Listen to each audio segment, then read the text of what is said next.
Nailing battens now need to be installed on top of the ventilation battens to provide a fixing point for the vertical panels. The nailing battens are 34 by 45 millimeters and are fixed using 90 millimeter galvanized wire nails to each ventilation batten.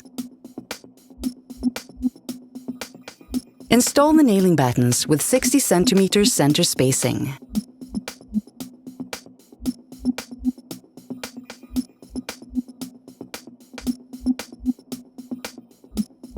The bottom panels measure at least 22 millimeters and are fixed using 75 millimeter galvanized wire nails. Place the nails in the middle of the panel and fix to the nailing battens.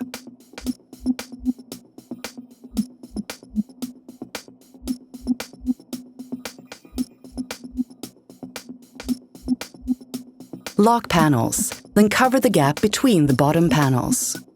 These are double nailed, and 90 millimeter galvanized wire nails are used for this.